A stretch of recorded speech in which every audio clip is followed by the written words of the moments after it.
هاوسەرۆکی ئەنجومەنی سیستەمی فیدراڵی دیموکراتی ڕۆژاوە و باکووری سووریا ڕایگەیان ئەم مانگە سیستەمی فیدراڵی دیموکراتی بە فەرمی ڕادەگەیەنرێت و لە مانگی داهاتووشدا ئەنجومەنی فیدراڵی دیموکراتی دادەمەزرێت. هاوسەرۆکی ئەنجومەنی دامەزرێنەری سیستەمی فیدراڵی دیموکراتی ڕۆژاوا باکووری سووریا منسوور ئەل سەلوم ڕایگەاند لە زۆر لاوە هێرش دەکرێتە سەر پرۆژەی سیستەمی فیدراڵی ڕۆژاوا بۆیە دەبێت ئەو سیستەمە بۆ چون و توێژەکانی کۆمەلگە و لایەنە سیاسەکانی تری ناو ڕۆژاوا و سووریا زیاتر ڕوون بکەینەوە. سەلوم ڕاشیگەیان کە لە مانگی داهاتوودا ئەنجومەنی بەڕێوەبەری و ئەنجومەنی نووسینەوەی دەستور لە کانتۆنی جەزیرە کۆ دەبنەوە و لەبارەی ڕەشنووسی دەستور و هەموارکردنەوەی خاڵەکانی ئەو دەستورە گفتوگۆ دەکەن.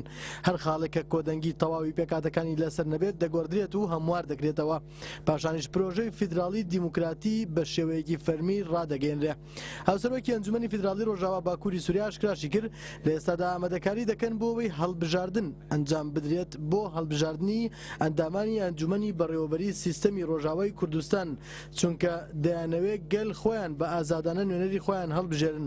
بەڵام لە هەموو حاڵێکدا سیستەمی بەڕێوەبەری لە ڕۆژاوای کوردستان لەسەر بنەمای پێکەوە ژیانی ئاشتانەی نێوان گەلان دێتە ئاراوە.